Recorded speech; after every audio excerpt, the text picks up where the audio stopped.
So now we're going to go 18 on center, huh? 24, that's better yet. Take it easy.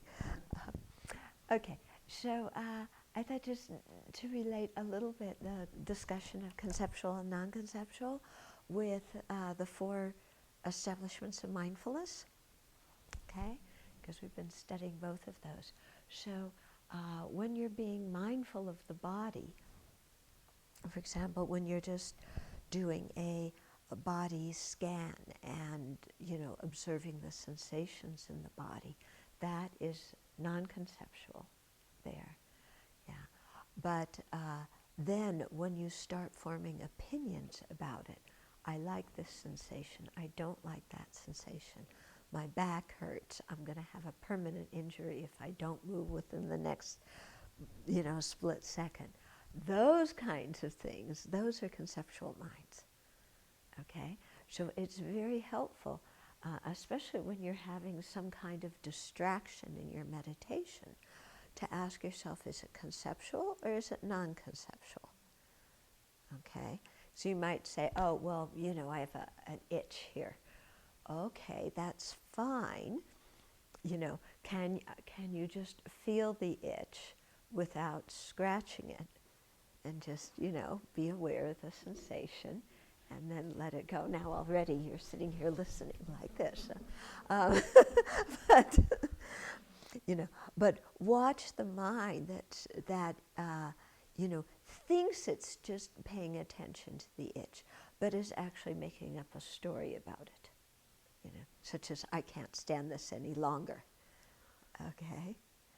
Because a lot of the things that have to do with our health and our body, we think that we're having a direct non-conceptual perception of what's happening.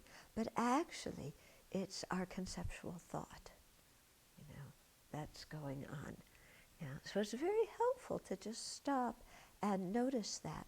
Also because we have so many ideas about our body and how our body should be treated and what it should experience and what it needs, and on and on and on.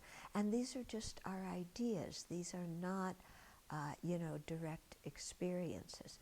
That doesn't mean those ideas are incorrect. Okay, they may have some validity, but very often any idea that concerns ourself is a little bit skewed. Okay, not all ideas concerning ourselves, but most of them.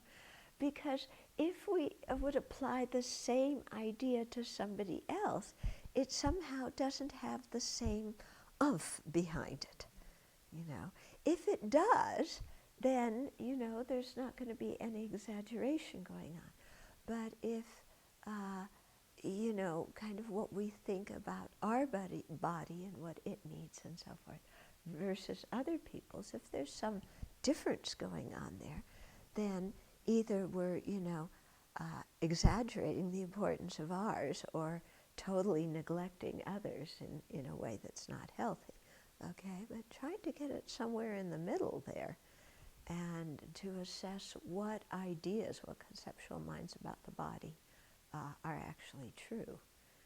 Okay, so for example, when you're doing mindfulness of the body, the body being composed of all these not very attractive parts, that pertains to our body as well as everybody else's body.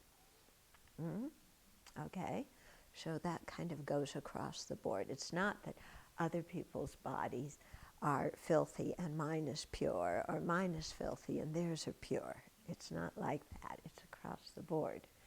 Okay.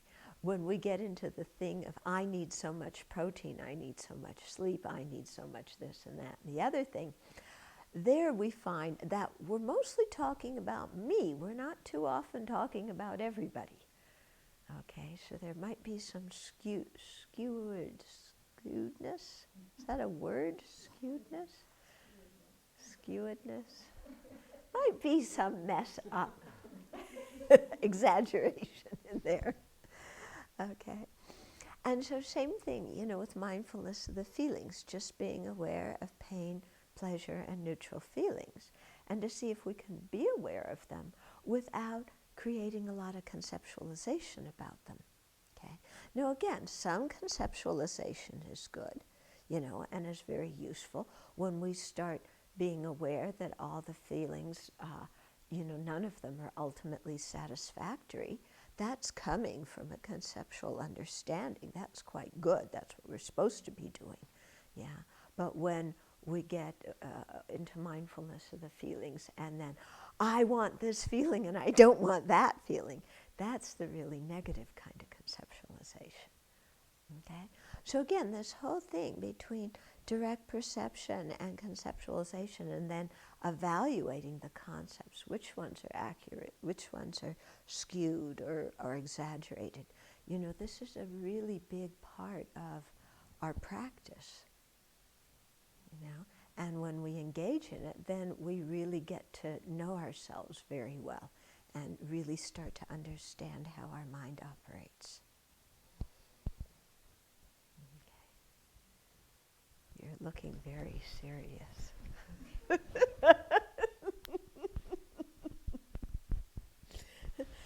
Similarly, last night when the whole thing about somebody said, you know, I feel hopeless.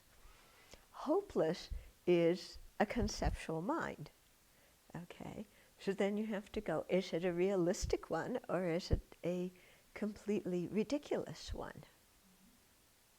So this is where it's important not to believe everything you think.